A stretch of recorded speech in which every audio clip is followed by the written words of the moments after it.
안녕하세요, 산종교회 여러분. 하나님께서 은혜해 주시는 귀한 날입니다. 하나님께서 말씀으로 저와 여러분을 지키시고 보호하시는 귀한 날이 되기를 소망합니다.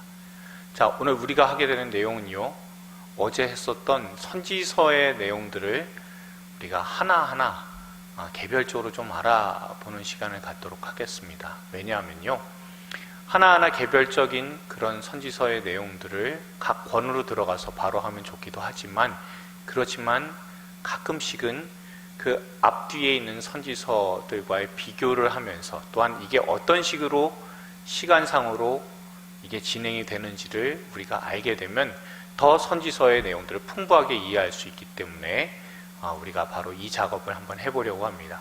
또한 우리가 선지서를 읽을 때, 예언을 읽을 때 굉장히 우리가 잊고 잘 생각하지 않는 부분들이 하나 있는데, 여러분, 욥기에서부터 말라기까지 총 몇 권인지 아시죠? 그렇죠? 총 22권입니다. 성경 66권 중에서 22권이면 3분의 1에 해당합니다. 그러니까 제가 왜 이 말씀을 드리냐면요, 욥기서부터 말라기까지의 내용을 우리가 잘 몰라요. 그렇죠? 그럼 성경의 3분의 1을 모르는 거나 다름이 없습니다. 권수로만 따질 게 아니라, 여러분들 성경책에서 한번 욥기에서부터 그 말라기까지를 이렇게 한번 잡아보세요.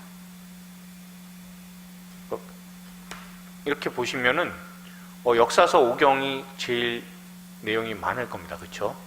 근데 욥기에서부터 말라기까지의 내용이 만만치 않음을 우리가 알 수 있어요. 신약보다도 두꺼워요. 그렇지 않습니까? 자, 그러면 우리가 욥기에서부터 말라기까지의 내용에 대해서 상세하게 몰라도 부분에 대해서 정확하게 메시지가 뭔지를 알아야 성경 전체를 이해하는데 무리가 없다는 것을 우리가 알 수가 있어요. 그러니까 물론 욥기에서부터 말라기까지의 내용 만만치 않습니다. 어렵습니다. 그렇지만 이거를 뭐 한번 이렇게 강의를 듣는다, 동영상을 본다라고 해서 이게 다 해결되지는 않아요. 어떻게 해결되겠습니까? 그걸 잘 알게 될 수 있는 방법도 그렇게 많지는 않아요. 꼼꼼하게 계속해서 읽는 것 외에는 성경 말씀을 알 수 있는 비결은 없어요. 그렇지만 우리가 각각의 개별의 메시지가 뭔지 파악을 하고 알고 있어서, 그래서 성경 전체에 대한 이해도를 높이는 건 또 다른 중요한 방법이라고 생각을 합니다. 그러니까 여러분들께서 이 개별적인 그런 부분들도 잘 이해하고 숙지하셔서 하나님의 말씀인 성경을 더욱더 잘 알게 되시는데 큰 도움이 되실 수 있기를 바랍니다. 자, 예언서, 선지서의 개별적인 내용을 우리가 한번 상세하게 보기 전에 전체적인 내용들을 한번 훑어보고 진행해 보도록 하겠습니다. 우리가 전에 했었던 이 전체적인 구약의 표를 보시면 이 부분이 우리가 예언서, 선지서라고 말씀을 드렸고요. 예언서는 기독교에서 성경 구분해서 따졌을 때 대선지서, 대예언서 5권 하고요. 그리고 소예언서 12권, 총 17권으로 되어 있어요. 그러니까 분량으로 따졌을 때도 사실은 상당합니다. 요 표에서 제가 알려드리고 있는 것은요, 밝은 빨강색이 대선지서, 대예언서 5권이고요. 그리고 어두운 빨강색에 해당하는 이 12권의 소예언서, 소선지서 책들이 있습니다. 그리고 이제 소예언서, 소선지서의 그 내용 중에서 초록색 테두리, 그 옅은 연두색 테두리로 돌아간 이 요나서, 나훔, 오바댜서는 이방을 향한 것이고요. 그리고 노란색 테두리는 북이스라엘을 향한 겁니다. 그 나머지는 다 남유다를 향한 거예요. 우리가 한 가지 분명히 알고 있어야 되는 그런 내용 중에 하나는, 그 열왕기 상하에 나타나는 중요한 선지자가 두 명이 있습니다. 엘리야하고 엘리사죠. 그렇죠? 엘리야하고 엘리사의 직접적인 기적을 나타내는 그런 사역들이 북이스라엘은 있어요. 근데 남유다는 기적보다는 말씀입니다. 그러니까 말씀으로서 전해지고 선언되는 내용들이 훨씬 더 많았었고 북쪽은 그에 비해서 기적이 더 많이 나타났습니다. 기적이 많이 나타났을 때를 여러분 한번 생각해 보십시오. 언제입니까? 네, 아합 때입니다. 여러분, 아합이라는 것은 북이스라엘에 있어서 아니면 이스라엘 전체 역사에 있어서 가장 악한 왕입니다. 악한 왕인 이유는 북이스라엘에 이방을, 우상을 심었기 때문에 그렇습니다. 혼합주의는 계속해서 등장을 해요. 그 혼합주의 양상이 어떤 거였었냐면은 예전에 여로보암이 시작을 할 때 베델과 단에다가 거기에 우상을 세웠잖아요. 여러분, 우상을 세웠을 때의 그 내용이 뭐냐면 결국에는 여호와 신앙을 의미하는데 변질된 거예요.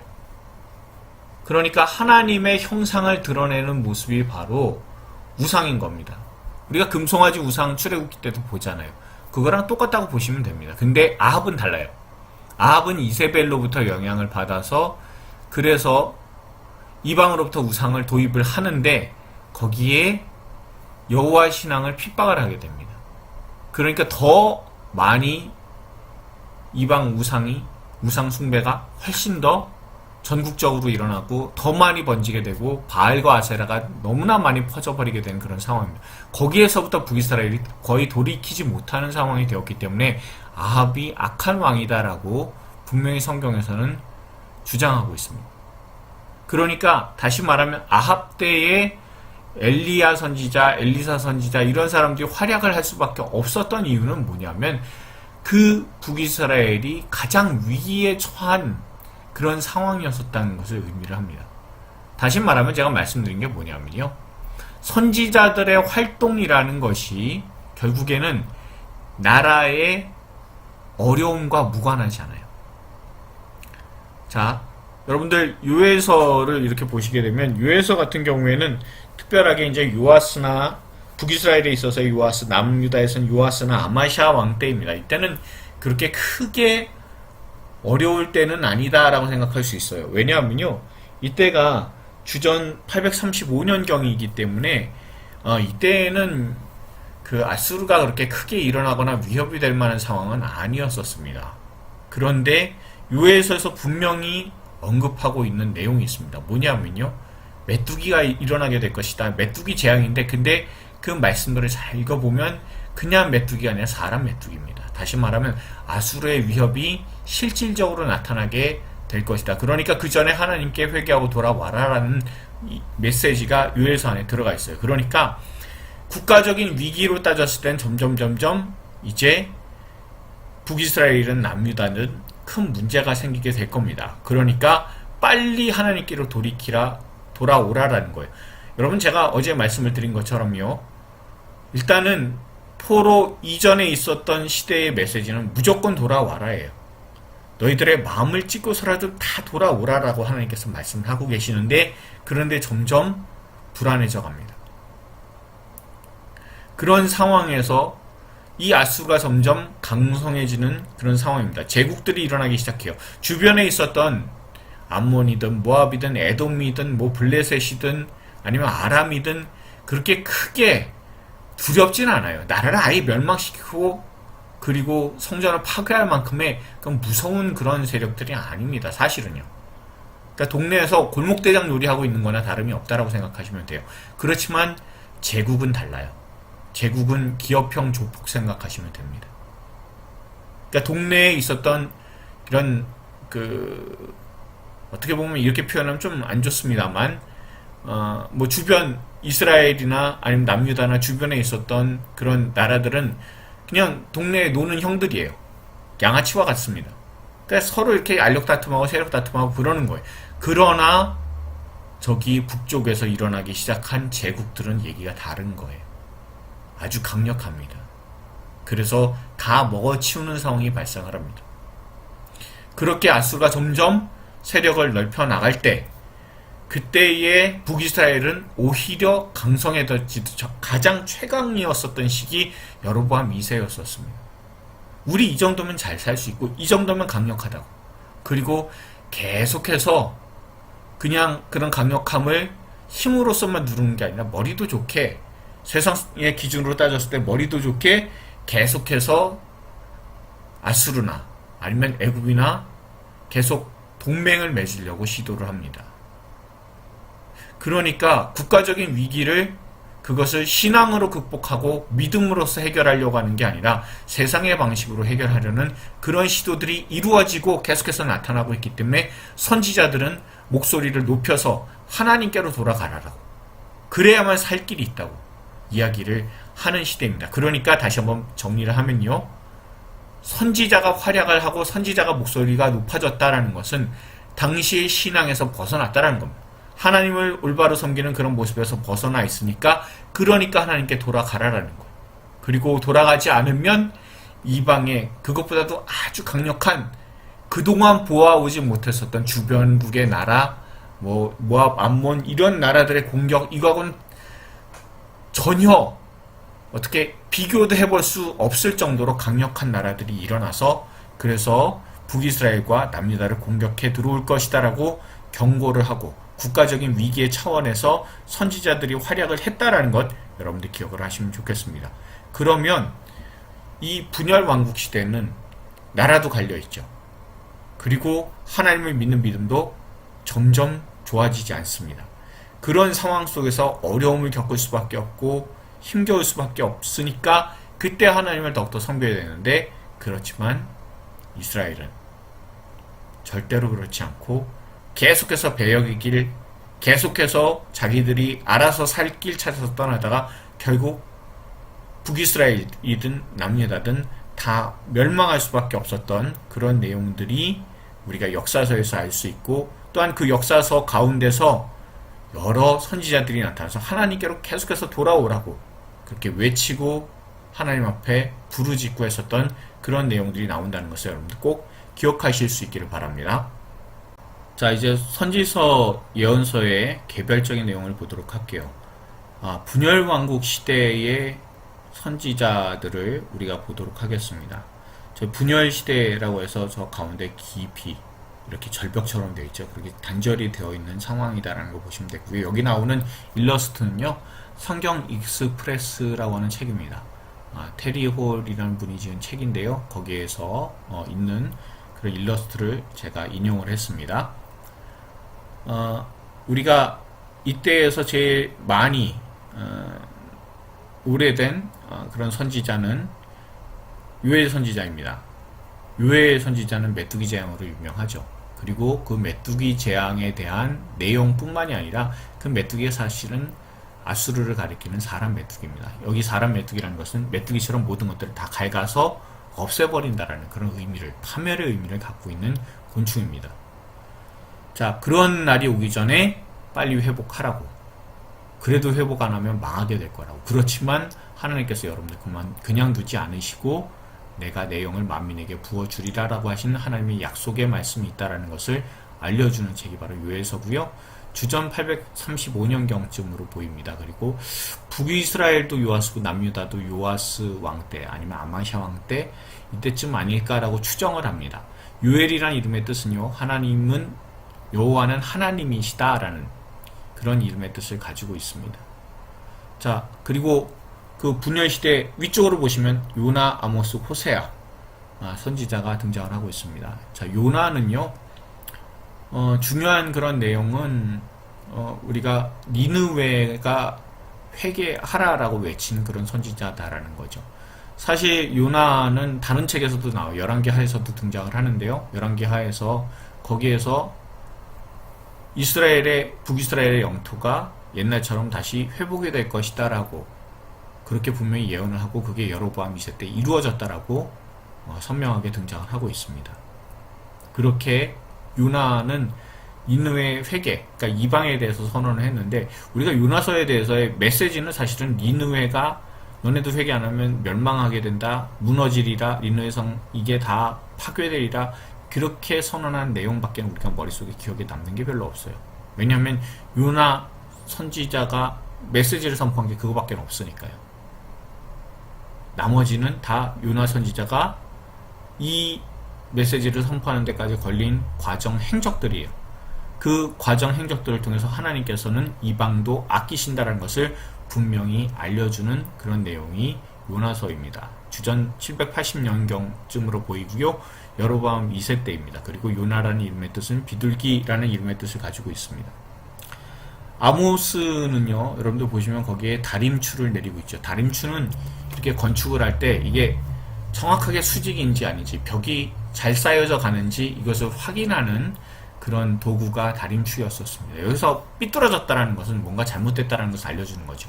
그렇죠? 벽을 하나하나 쌓아 나가는데 이 다림줄로서 이렇게 딱 내렸을 때 그때 정확하게 거기에 맞춰서 올려야 벽이 삐뚤어지지 않고 그리고 건물이 안전하잖아요. 하나님의 정의라는 기준으로 봤을 때 엇나간 북이스라엘입니다. 그 북이스라엘이 하나님께로 빨리 돌아와야 된다는 것을 알려주는 그런 책입니다. 그래서 그 알려주는데 어떻게 엇나갔는지를 알려주느냐 하면 사회 정의가 그렇다는 거예요. 사회 정의로 따졌을 때 계속해서 부자들이 자기 자신들만 배부르고 그리고 힘든 사람들 돌아보지 않고 그리고 계속해서 부패해져 가고 여로보암 2세 때니까 얼마나 잘 살고 있습니까? 잘 사는 것에 오히려 취해서 그것 때문에 하나님의 마음은 돌아보지 않고 하나님의 뜻은 생각하지 않습니다. 물론 매일같이 예배는 잘 드린다고 합니다. 그러나 예배를 잘 드리는 것이 중요한 것이 아니라 하나님의 마음에 드린 예배는 하나도 없습니다. 그러니 이 모든 계층에서 다 하나님을 거부하고 하나님에게서 멀어지고 그 부분을 고발하고 있는 책이 아모스서다라고 여러분 보시면 됩니다. 그래서 정의가 이스라엘에 흐르게 하라라는 것, 그것이 바로 아모스서의 분명한 메시지고요. 주전 760년경으로 봅니다. 그리고 여로보암 2세 때고요. 아모스의 이름의 뜻은 짐을 지우다입니다. 호세아 선지자는 여러분들 잘 아시는 것처럼요. 고멜이 있죠. 신실한 남편인 호세아와 늘 그 곁을 떠나고자 하는, 그래서 결국엔 떠난, 그랬다가 다시 돌아온 고멜이 있습니다. 얼마나 그 가슴 아픈 결혼 생활입니까? 그 결혼 생활 가운데서도 하나님의 신실하신 그 마음, 정말 내 마음이 불붙노라, 돌아와라, 하나님을 알자 라고 분명히 선언하고 선포하는 책이 호세아서입니다. 주전 750년경이고 여로보암 2세 때고요. 그리고 여호와께서 구원하신다라는 이름의 뜻을 가지고 있어요. 자, 여러분들께서 이렇게 보시면요, 아모스와 호세아가 거의 한 10년 차로 비슷한 시대 때 사역했습니다. 근데 아모스하고 호세아의 차이는요, 아모스가 각각의 이스라엘 계층별로 부패한 그런 실정들, 그래서 하나님으로부터 멀어져 있다라는 것을 알려주고 고발하고 그것을 통해서 하나님께로 돌아오라고 전하는 그런 메시지가 아모스서에 주된 내용이라면, 호세아서는요, 국가적으로 하나님께 반역하고 있다는 거예요. 어떤 계층별로, 개인별로 이렇게 하나님으로부터 멀어지고 있고 정의가 다 뒤틀렸다라는 것, 그런 거를 얘기하는 게 아모스라면, 호세아서는 계속해서 그 국가 전체가 하나님으로부터 멀어지는, 참 신랑 되신 하나님으로부터 멀어지는 그런 고멜과 같은 상태임을 고발하고 있는 것이, 그래서 하나님께로 빨리 돌아가자고 하는 것이, 그게 바로 호세아서입니다. 호세아서의 그 이름의 뜻은 여호와께서 구원하신다는 이름의 뜻을 갖고 있습니다. 자, 그리고 이사야서 같은 경우에는요, 여러분들 오늘 여기 그림 보시면, 밑에 보시면 그 천사가 나타나서 이사야에게 그 입술을 정결하게 하죠. 그쵸? 그 소명받는 모습을 이제 그림을 그린 거고요. 그리고 이사야서의 메시지는 너희의 죄악을 회개하라예요. 그리고 하나님만을 신뢰한 남은 자들이 돌아오게 될 것이다 라고 분명히 말씀을 하고 있습니다. 그리고 그걸로 끝나지 않죠. 나중에 새하늘과 새 땅도 있고 고난받는 예수님에 대해서도 분명히 등장을 하고 있고요. 그러니까 이사야서에서의 또 중요한 내용들은 M이라고 되어 있는 건 메시아의 약자로 제가 표시를 해둔 겁니다.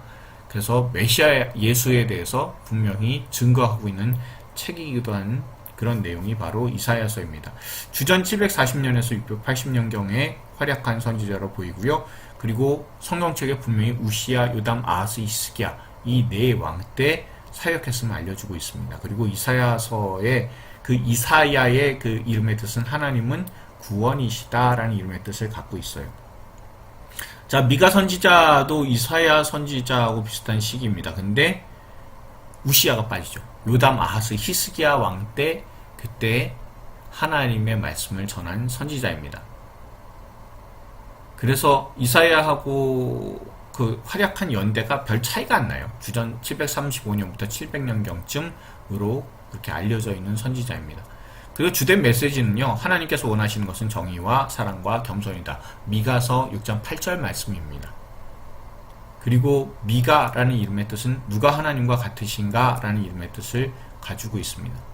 그런데 이제 이사야 같은 경우에는요, 당시에 아수르에서 쳐들어왔을 때, 그때의 히스기야 왕 아니면 예루살렘 전체에 그런 어려움을 겪었을 때 그것을 극복하고 신앙으로서 이겨나가는 그런 모습들. 그러니까 국가적인 전체적인 그런 내용들이 등장을 하고 있다면, 미가서 같은 경우에는 이스라엘 백성 개개인에게 주어지는 메시지, 그렇게 나타나고 있습니다. 그래서 정말 하나님께서 바라시는 것, 그리고 또한 하나님께서 바라시는 것을 하게 되면 어려움은 분명히 겪지만 반드시 하나님께서 회복시키실 것이다. 그러니 그 하나님의 마음을 알자라고 그렇게 권면하는 책이 이사야 미가서고요. 똑같이 미가서에서도 예수님께서 베들레헴에 탄생하실 것이다 라는 것을 분명히 알려주고 있기 때문에 메시아에 대한 예언도 이 안에 있음을 우리가 볼 수가 있습니다. 자, 그리고 이제 북이스라엘이 망하고 난 그 이후인 잔존왕국과 그리고 남유다도 결국엔 망하게 되는 그런 포로 시대에 대한 그때의 그 선지자들의 내용들을 우리가 보도록 하겠습니다. 자, 나훔 선지자 같은 경우에는 저기 여러분들 보시면 그 위에 내용이 니느웨 성입니다. 니느웨 성이 결국에는 망하게 될 것이다라는 것이 선언이 되고 있죠. 그렇죠? 결국 피의 성 니느웨는 멸망하게 될 것이다라고 분명히 전하고 있습니다. 맨 위에 있는 그림은요, 아수르에 의해서 멸망한 북이스라엘을 나타내는 것이고요. 그리고 그 나훔 선지자의 그 예언은요, 요나 선지자도 니느웨에 대해서 선언을 했잖아요. 그때 그 대략 요나 선지자하고는 연대가 한 100년 정도 차이 나는 걸로 보입니다. 그러니까 요나 선지자가 니느웨는 멸망하리라 라고 분명히 선언한 그 이후에 한 100년 정도 지나서 나훔 선지자가 이제 멸망하리라. 이제는 완전히 끝이에요. 요나 때는 그때는 조금 여지가 있었어요. 회개하면 돌이키면 그러면 내가 보살필 것이다 라고 하나님께서 말씀을 하셨지만 이제는 더 이상 안 빠져요. 그래서 나훔 선지자가 이렇게 선언을 하고 나서, 그리고 나서 이제 아수르도 곧 멸망하게 됩니다.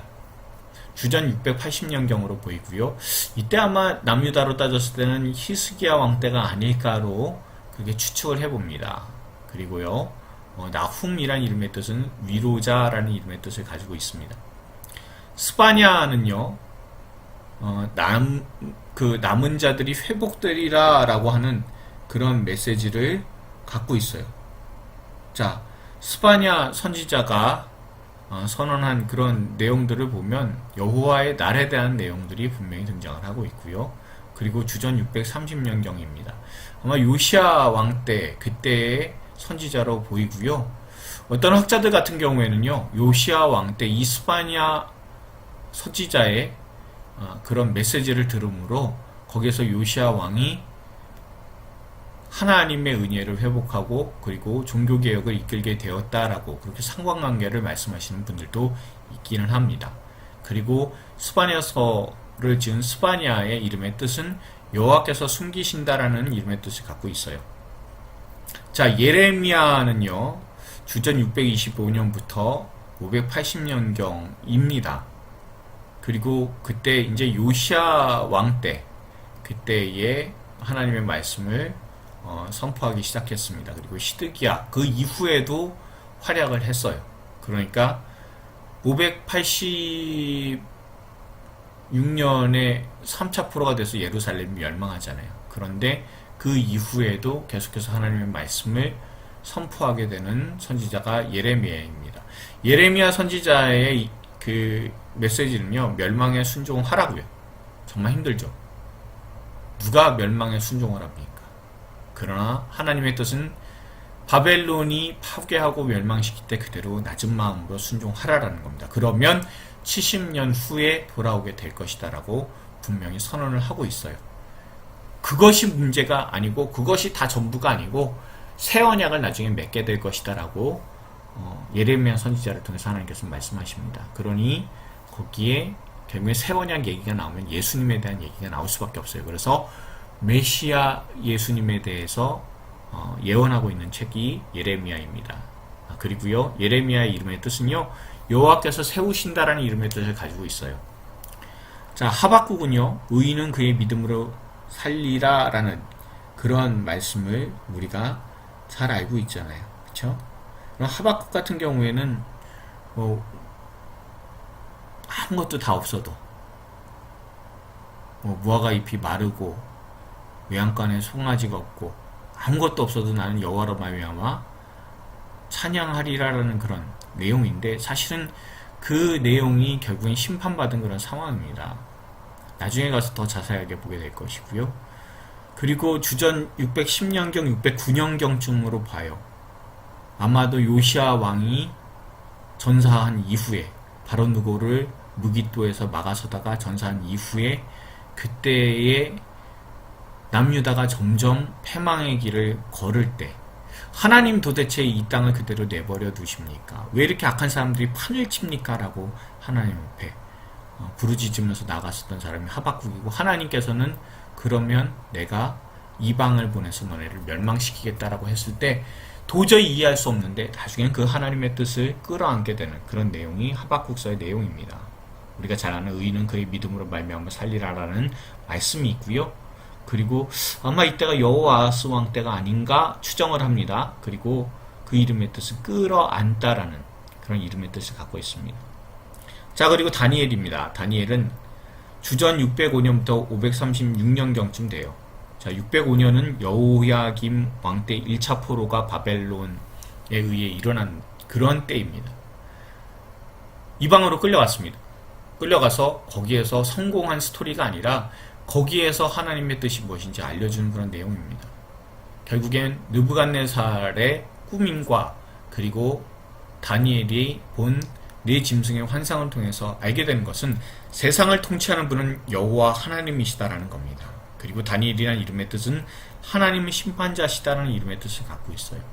그리고 그 환상들 가운데서 알게 되는 것은 인자 같으니, 정말 중요한 내용입니다. 예수님께서도 본인에 대해서, 자신에 대해서 인자라고 표현을 하신 것은 다 다니엘서에서 나온 내용입니다. 다니엘서 7장에서 나온 그 인자의 환상을 통해서 예수님께서 바로 내가 그 인자라고 알리시는 내용입니다. 그래서 메시아에 대한 그런 내용이 다니엘서에서 등장을 하고 있고요. 또 에스겔 같은 경우에는요, 그 주전 593년부터 570년경입니다. 이때는 여호야긴 왕에 의해서 2차 포로가 이미 발생을 한 시점입니다. 그래서 끌려가서 거기에서 에스겔서를 기록을 했습니다. 우상숭배로 멸망한다, 하나님께서는 돌아오신다. 이 메시지가 뭐냐면, 아직 2차 포로로 끌려가긴 했어도 완전히 망하지는 않았으니까, 그러니까 이 끌려온 사람들 마음 안에, 그 포로된 사람들 마음 안에 우리가 곧 돌아갈 거야 라고 생각을 하고 있습니다. 그런데 아직 남유다는 정신 못 차리고 있는 거예요. 끊임없이 우상숭배를 하고 있는 그런 상황입니다. 결국엔 그걸로 멸망하게 될 거라고. 그러니까 다 하나님 앞에 회개하는 그런 마음을 가져야 된다라고. 그러면 하나님께서는 반드시 돌아오실 것이다라고 분명히 선언하고 있는 그런 책이 에스겔서입니다. 에스겔서에서 우리가 보게 되는 그런 내용은 하나님의 위치거든요. 하나님께서 성전 문지방을 떠나세요. 그래서 성전 동편으로 아예 나가버리십니다. 그랬다가 나중에 다시 돌아오시는 내용, 그리고 그 이후에 새 성전이 이렇게 건립이 되는 그런 환상까지 보여지고 있는 것이 에스겔서입니다. 그리고 새 영을 주실 것에 대해서 36장에서 말씀을 하고 있기 때문에 우리가 성령은 예수님께서 보내주신 영이잖아요. 그러니까 메시아에 대한 메시지, 참 목자에 대한 그런 내용들도 등장하고 있는 것이 에스겔서다라는 것을 여러분 기억하시면 됩니다. 그리고 에스겔의 이름의 뜻은 하나님께서 강하게 하신다라는 이름의 뜻을 갖고 있어요. 자, 그리고 오바댜서는요, 그 내용이 에돔을 향해서 말씀하시는 그런 내용입니다. 자, 오바댜는 에돔이 페트라가 있잖아요. 그쵸? 그 암벽 위에 세워진 도시요.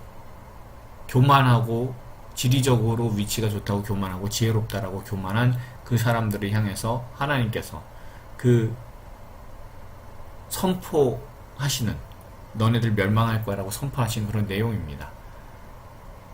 여기에서 우리가 잘 알고 있는 것은요, 그 시대적인 그런 배경을 보았을 때는 아마도 3차 포로로 끌려가고 나서, 그러니까 예루살렘 성도 다 무너지고 예루살렘 성전도 파괴되고 3차 포로로 사람들이 끌려가고 나서 그 이후에 옆 나라인 에돔이 쳐들어와서, 그래서 그 예루살렘을 약탈하는 그런 사건이 발생하게 되었습니다. 그걸 배경으로 하고 있는 것 같아요.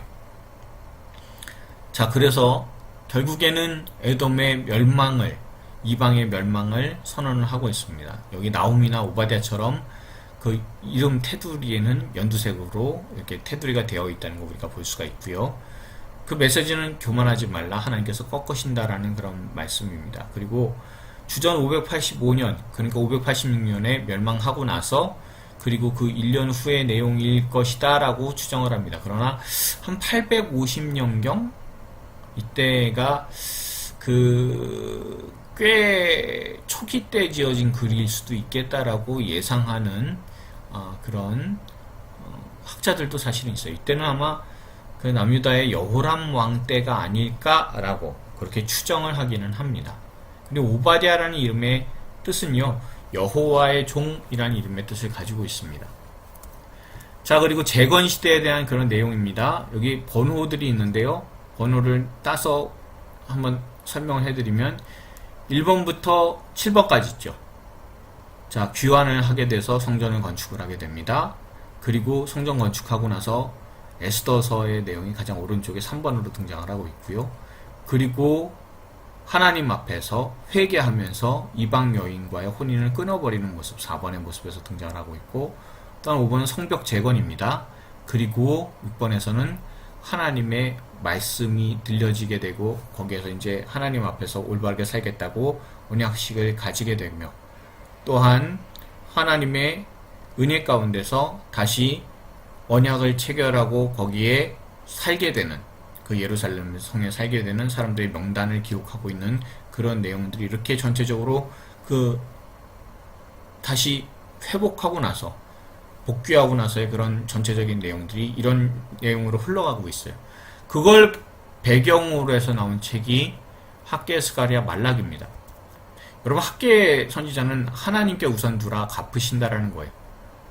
우리가 잘 아는 것처럼요, 예루살렘 성전을 건축을 하다가 16년간 중단이 됐어요. 중단이 되었을 때 하나님께서 학개와 스가랴 선지자를 보내서 다시 성전을 건축하도록 힘을 북돋으십니다. 그때 사람들한테 산에 올라가서 나무를 가져다가 성전을 건축해라 라는 것을 학개 선지자에게 말씀하셨습니다. 이 성전이, 그 영광이 이전보다 나중에 훨씬 더 크게 될 것이다 라고 하나님께서 비전을 허락해 주셨고요. 그러니까 주전 520년경 활약을 했던 것 같고요. 그리고 1차 귀환 후에 그때 이루어진 일이다라는 이런 기억하시고, 또한 학개라는 이름의 뜻은 나의 절기라는 이름의 뜻을 갖고 있다 생각하시면 됩니다. 자, 스가랴 선지자는요, 영적으로 회복하라는 거예요. 왜요? 스가랴서 안에 굉장히 많은 환상들이 있습니다. 이 환상들의 내용들은 결국에는 하나님께서 그 백성들과 함께 하신다는 거예요. 그러니 영적으로 빨리 회복하고 너희가 번성하리라라는 그런 내용들이 그 안에 나와 있습니다. 주전 520년부터 470년경으로 보이고요. 1차 귀환 이후입니다. 스가랴라는 이름의 뜻은 여호와께서 기억하셨다는 이름의 뜻을 가지고 있어요. 자, 그리고 학개와 스가랴 선지자 중에서 누가 먼저 활약을 했냐 한다면 거의 동시대예요. 동시대이지만, 그렇지만 우리가 그 동시대라는 것을 에스라서에서 이미 알고는 있지만, 그렇지만 학개 선지자가 조금 더 빠르게 그 하나님의 말씀을 선포한 것 같고요. 그리고 학개 선지자와 스가랴 선지자의 차이는 아마 학개 선지자가 조금 더 나이가 많은 사람이 아닐까라고 생각을 합니다. 그리고 스가랴 선지서에는요, 회복에 대한, 궁극적 회복에 대한 그런 내용들이 나와 있고, 예수님께서 그 목자로서, 그리고 그 고난을 당하실 것에 대한 그런 내용이 나오고 있기 때문에 메시아에 대한 그런 내용들도 등장하고 있는 것이 스가랴서의 환상이다라는 것을 우리가 보시면 됩니다. 자, 그리고 말라기는요, 신앙의 본질을 회복하라라는 거예요. 이때는 아마 주전 460에서 420년경쯤으로 보이는데요. 구약의 마지막 책입니다. 근데 이때는 그랬을 거예요. 성전도 건축했고요. 그리고 자폰도 회개를 했고요. 그리고 하나님 앞에서 올바르게 살겠다고 다짐하고 예루살렘 성도 제대로 재건을 했어요. 그리고 그 안에서 사람들이 살기 시작했습니다. 그러면 모든 것이 다 회복이 돼야 되는데 회복이 안 되고 있어요. 이 사람들의 회복은 다윗 시대로의 회복입니다. 모든 게 하나님의 말씀대로 이루어질 것 같은데 회복은 안 되니까 그것 때문에 사람들의 신앙이 느슨해졌습니다. 그 신앙을 다시 한번 조이자고, 다시 한번 하나님을 바라보자고, 그렇게 권면하고 있는 책이 말라기서입니다. 자, 어떠셨습니까? 각각의 말씀들을 조금 더 잘 아니까 그 성경 말씀이 좀 더 가까이 와닿게 되겠습니까? 여러분들 꼭 기억하십시오. 하나님의 말씀을 우리가 조금 더 잘 아는데, 또한 하나님을 아는데 우리가 조금 더 노력하게 된다면 하나님께서 더욱더 기뻐하시고, 또한 하나님께서 인도해 주시는 귀한 삶들을 우리가 살아나갈 수 있으리라고 저는 확신합니다. 여러분들 꼭 하나님의 말씀 늘 기억하시고 늘 묵상함으로 하나님과 늘 가까이 나가시는 저와 여러분들 다 되시기를 소망합니다. 기도하시겠습니다. 그렇습니다, 주님. 어떤 시대이든 하나님의 말씀은 하나님의 사람을 통해서 계속해서 끊이지 않았습니다. 우리에게 하나님의 말씀이 필요하기에 하나님께서는 지금도 우리에게 주신 성경을 통해서 말씀하십니다. 하나님께서 선지서, 예언서를 통해서 담아놓으신 하나님의 그 마음을 우리가 늘 기억하며 그 하나님의 마음에 합하게 늘 하나님께로 돌이키며 살아가는 저와 우리 성도들 다 될 수 있도록 주님께서 도우시고 베풀어 주옵소서. 또한 하나님께서 말씀하신 대로 이루시는 하나님이시다는 것을 잊지 않게 해주시고, 그 말씀을, 그 예언을 이루시기 위해 우리 예수님께서 오셨고, 또한 그 예수님을 통해서 구원을 이루셨으니 우리가 그 예수님을 더욱더 의지하고 예수님만 바라보며 나아가는 신앙생활로 하나님 아버지를 기쁘시게 하옵소서. 우리의 모든 삶의 근거이시고 우리 신앙의 원천 되시는 예수님의 이름으로 기도드렸습니다. 아멘.